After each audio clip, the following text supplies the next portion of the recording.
I ultimately shattered my father's perception of the woman he loved, exposing her for the monster she truly was. And it all began with a giant teddy bear, a hidden camera, and $2,800 in cash. This story is quite long, so I hope you'll stick to the end. It starts with a bit of background. I am a child born out of wedlock. But I'm not the only one. I have a fraternal twin brother. We'll call him Leo. When our mother and father were both 25, they found out they were having twins. The day after we were born, my father left my mother in the hospital. He was never in our lives growing up. But my mother never held any ill will towards him. Leo and I, however, resented even the mention of a father we had never seen or met. We were happy with our single mother. Sometimes, she would pull out old Polaroids of them together, telling us how much we looked like him and reminiscing about the good old days. But she always finished by saying that nothing could compare to the day we were born. Fast forward 18 years. Leo and I were at our high school graduation. My mom's entire side of the family was there to celebrate with us. But before the after party could begin, my mother said she had a surprise for us. A man began to emerge from the crowd, and a terrible feeling of distaste washed over me and Leo. We just knew this was the man who had walked out on our mother all those years ago. We felt pure hatred for him, even as our mother smiled when she spoke of him. Our father started to cry, which in turn made our mother cry. They then explained how he had been involved in our lives all along, just not physically. When we were born, they had agreed they couldn't afford to raise twins on their income. So, with a spoken agreement, our father left to take a job miles away to support us, sending money home for most of our lives. As many viewers have pointed out, it's a strange arrangement. One commenter going by the handle Clock Sailor astutely asked, "Why did your father moving out of town for work mean he had to remain completely anonymous to you for 18 years? It was a question we never really got a perfect answer for. But in that moment, the explanation felt like enough. All those years of birthday parties, Christmas presents, Halloween costumes, our first cars, and Thanksgiving dinners, they weren't just paid for by our mother, but by our father as well. They handed each of us an envelope, which they said contained our college tuition money. Our father then took our hands, got down on his knees, and just sobbed, apologizing over and over. In an instant, it felt like 18 years of resentment simply melted away. I started crying, and Leo helped him to his feet. We embraced our parents in a massive hug. 9 years later, our relationship with him couldn't be stronger. With their help, we both graduated from college, me in business and fashion, Leo in computer sciences. We're 27 now and doing things we both love.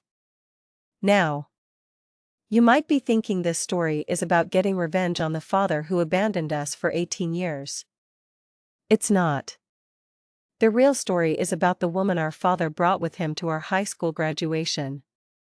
Her name, for the sake of this story, is Brenda. Brenda was, and still is, married to our father. At first, she seemed like a very nice woman, and we were genuinely happy that our father had found someone to love. Our own mother had no issues with their marriage. In fact, she had been one of the people who encouraged my father to propose. At that moment, we were just happy our father had found love. We were completely unaware that this smiling woman was a viper we had welcomed into our lives, and that her greed would nearly tear our family apart. Brenda is about 5 years younger than our father, who is now 53. She has 3 sons from a previous marriage, who are now 15, 16, and 28. We get along great with them. It's wonderful to have kind and friendly stepbrothers. But our first impression of their mother couldn't have been more wrong. Over the first 6 years of reconnecting with our father, we started to notice things. Brenda was extremely babied and spoiled by him. She and her sons were always decked out in designer clothing and had the latest expensive gadgets. Our father offered to shower us with the same luxuries, but we declined. Just having him back in our lives was more than enough. Whenever we'd stay at our father's house, I'd sometimes wake up in the middle of the night and hear Brenda shouting at him. He would always try to calm her down quickly and quietly. I didn't understand what it was about, but it put a knot in my stomach every time I heard it. Then it got worse. I began to notice our father visiting us with fresh scratch marks, cuts, and bruises on his face and arms. It was deeply unsettling, especially when he'd brush it off with a joke about a neighborhood cat or some other obvious lie. This revealed our father's greatest weakness. His boundless kindness was a shield, but it was also a blindfold, preventing him from seeing the malice that was right in front of him. Even when it left bruises on his skin, we felt helpless, knowing we couldn't do anything until he was ready to admit the truth. The breaking point came on our 25th birthday. Our eldest stepbrother, who we'll call Kyle, came out drinking and dancing with us. My brothers got completely wasted, but I stayed sober to be the designated driver. On the drive home, with Kyle in the passenger seat and Leo passed out in the back, Kyle started slurring things in a drunken, happy state. He talked about how lucky we were to have our dad and how much his younger brothers loved us. It made me smile, until he blurted out something that made my blood run cold. Our mom always talks bad about him and your mother to us. He mumbled with a goofy laugh. Mom hits him too. He then leaned his head against the window and passed out. I was seething. How dare she? The next day, I told my mom and Leo what Kyle had said. Leo was furious, and my mother was in shock. She truly believed she and Brenda were good friends. 2 weeks later, Leo confronted Kyle, asking him what was really going on with Brenda and our father. Kyle confessed everything. He said Brenda was incredibly manipulative and spoiled. It was so bad that Kyle's own father had divorced her after she cheated on him with a wealthier friend. He confirmed our worst fears. Brenda would scratch, throw things at, threaten, and belittle our father anytime she didn't get exactly what she or her sons wanted. Immediately, our kind, gentle father would just tolerate it, giving in to her demands with a smile to keep the peace. Sometimes, Kyle had to physically step in to stop her from escalating things. If our father ever tried to say no or explain that money was tight, she would pack up her kids and go to her parents' house, holding them hostage until he gave in. She apparently had a massive tantrum when she found out he had been setting aside money for our college funds. Worst of all, she would relentlessly badmouth our parents to her own children, calling our father a filthy, broke Cambodian immigrant and our mother a gold-digging white bitch who was trying to manipulate him. We were disgusted and enraged. We had to do something. We wanted to ruin her. But we settled on something more precise. We would ruin the way our father saw her. We would damage her in a special way. Leo, Kyle, and I formulated a plan. After all, Leo and I were our father's pride and joy. It was time to use that to our advantage. The 3 of us pooled our savings, money from jobs, birthdays, and side gigs that we had saved up over the years. Leo and I had been saving this money to buy our mom and her boyfriend a new house, as their current place was plagued with pests. Together, we scraped together about $2,800. After a heated discussion, we decided I would be the one to spring the trap. After 3 months of careful planning, it was time. I took the cash to my father's house and, in front of both him and Brenda, announced that Leo and I wanted to use our savings to buy our mom a house. I made a show of pulling out the wad of cash and counting it right there in front of them, making sure Brenda saw every single bill. Her eyes widened. My father, beaming with pride, told me how proud he was that we had grown up to be such kind people. A pang of guilt hit me. I was about to manipulate my father's feelings for this woman.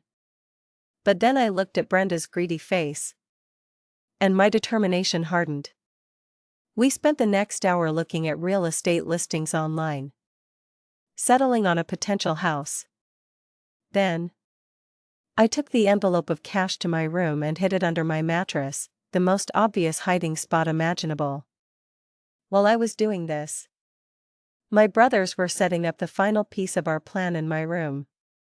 It involved a large Valentine's teddy bear that Leo had given me years ago. Kyle, Leo, and I then left, telling our dad we were going to our mom's to tell her the good news. We returned 5 hours later. Our father was at work, pulling a night shift as a security guard. When I walked into my room, I was genuinely shocked. We had expected her to look for the money, but we didn't expect a hurricane. Every drawer was pulled out, their contents thrown on the floor. My closet had been completely ravaged. The mattress was flipped over. And there, on the floor, was the teddy bear, face down. A flicker of real panic went through me. Leo quickly picked up the bear, tore open a seam in its back, and pulled something out. My hands were trembling as I called my father. My voice genuinely panicked. I told him my room had been ransacked and the money was gone. My fear was real. This was most of the money we had saved to actually buy our mother a home. He was panicked too and said he was rushing home. When he arrived, he found me, Leo, and Kyle waiting in my wrecked room. Leo and I looked at him, our faces a mixture of disappointment and anger. Next to my laptop was a small camera Kyle had received from his dad. It was plugged into the computer. Leo asked our father to sit down and watch a video with us. The video started, showing my empty room. Then, Brenda walked in. She didn't even try to be sneaky. She went straight to my dresser, yanking drawers open and dumping clothes on the floor. She did the same with the closet. She even walked over, picked up the teddy bear, and then threw it to the ground in frustration when she found nothing. There was no sound, but her actions spoke volumes. As the video ended, we could practically see the gears turning in our father's head. Our father was a kind man, but he was not stupid. In the 9 years we had known him, we had never, ever seen him truly angry. That was about to change. He called Brenda and told her to come home immediately. She arrived 4 hours later, loaded down with shopping bags from several brand name stores. My heart sank. She had already spent it. I started to choke back sobs as Leo tried to comfort me, his own face tight with anger. Kyle just stared at his mother with utter disappointment. And then our father erupted. He began to ruthlessly shout at Brenda, reprimanding her for stealing the hard-earned money of his children. She just scoffed and handed over the original envelope. Inside was maybe 3/4 of the money. plus some loose change. This sent our father into an even greater rage. He screamed at her to get out of his house, threatening to divorce her and throw her onto the street with nothing. Her eyes went wide, her face twisting into a mask of pure panic. She started pleading and begging, but he forcefully turned her around and pushed her out the front door, still yelling about what a horrible person she was. Kyle had to follow her. Even after everything, she was still his mother. For 10 minutes, Brenda banged on the door, begging to be let back in, before finally leaving. Our father apologized to us over and over again that night, while I just sat in my room, staring at the leftover money and crying. And here's the part that, as one commenter put it, makes this a depressing read. The user genetic_medic wrote, "How is this pro? She still has her stable home, disposable income, and the man you call your father has practically chosen her over you even after all of this." They were right. Our father is still married to that woman, but he refuses to look at her most of the time, and they no longer sleep in the same bed. Brenda had been exposed, but the battle wasn't truly over. This reveals the most insidious nature of long-term abuse, even when the truth is laid bare. The chains of emotional dependency are the hardest to break. He still loves her in the way a husband loves a wife, but it's forever tainted. Now, he knows his wife is a filthy thief who stole from his own flesh and blood. We gave Kyle his share of the money back, and we got a little more after Brenda returned some of the items she bought. And, on a happier note, 2 years later, we did it. We finally bought our mother a 3-bedroom, 2-bathroom house in a wonderful, pest-free neighborhood. She was beyond grateful. Perhaps now, it's time to start saving up for our father's divorce fund. In the end, we learned that sometimes the most profound revenge isn't about grand destruction, but about shattering a carefully crafted illusion and forcing someone to see the ugly truth they've been ignoring. So, let me ask you, what do you think is the right thing to do when a loved one is in an abusive relationship but refuses to leave?